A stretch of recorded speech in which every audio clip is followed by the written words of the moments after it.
there is a touching vulnerability at the heart of the incarnation. In 1985, playwright Thomas Murphy wrote a play called Baile gan Gairle, telling how a small town of the title Town Without Laughter came by its name. The play visits a lot of family vulnerability, but all this ends because one of the granddaughters is pregnant with the words, "and a new baby to gladden their home." John's Gospel proclaims how the astonishing story of God becoming a human being was part of the intent from the very beginning, and not an afterthought or something that would develop in time. The mystery of the incarnation is really our God with us, as one of us, exposed to all life and death, wanting to be here among us, knowing us, and being known by us. Christmas allows love to be renewed. It is a feast of light because it celebrates the invisible light that shines from all people, from all creation, from all time. In Blackrock, Dublin, a 13-year-old boy called Niall Hennessy went viral with a swab study where he discovered, after swabbing 210 public surfaces near his home, that traces of COVID-19 remained on 2 pedestrian crossing buttons in Ranelagh and Donnybrook and on the handle of a playground swing. In 2007, a 4-year-old boy from Stillorgan called Adam Bennett got very sick with a brain tumour and died within 24 hours. His mum and dad, Benji and Jackie, wrote a book called Before You Sleep, in memory of their son, in an effort to build love and resilience in children and to inspire other parents to spend 10 minutes reading to their children at night. In a Syrian refugee camp, a British mother was injured in 2019 by a shrapnel to her brain and spine, and as a result is disabled and has developed acute epilepsy. Living in a tent, she describes her young son as the sunshine of my heart. He does everything for me. In Ireland, 46-year-old Irene Jacopa from the Philippines has not seen her children in 14 years. A carer in Ireland, and without documentation, she cannot return home to see her family. Irene is a campaigner with justice for the undocumented.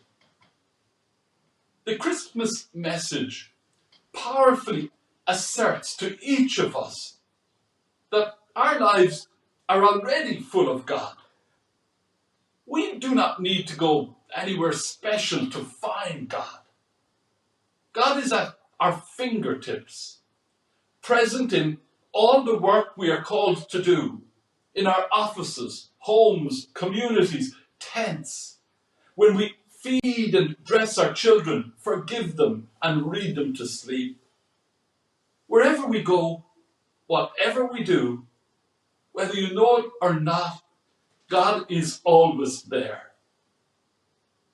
Niall's use of his elbow to push buttons at pedestrian crossings tells us of the messiness of COVID-19.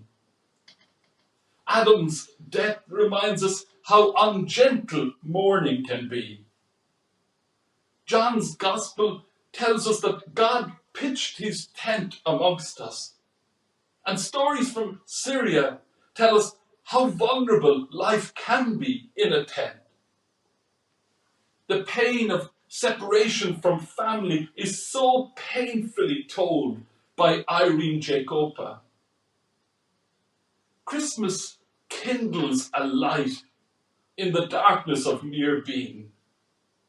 In John's Gospel, the light is not so much about the nativity of Jesus, but the incarnation of God as transformation of humanity and history. In the story of the incarnation, God has departed heaven. God has come to pitch his tent. God now dwells among us. The story of the incarnation is the laying bare of God's heart in the body of a child, every man and woman on the face of the earth. This God is the heart of the universe and simply our heart. The job of the church and sacrament is to keep reminding us of the closeness of a God whose home is always here. Christmas reveals that heaven is not another place, but this place clearly seen. Author Matthew Kelly, in Life is Messy, likes to remind us that the greatest of the human spirit often shines when the world is darkest.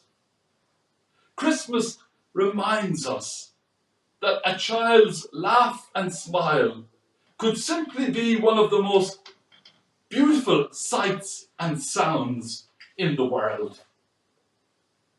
It was always God's plan that the Creator Christ, already present in the universe as an invisible presence, would become fully human and be born as a human being.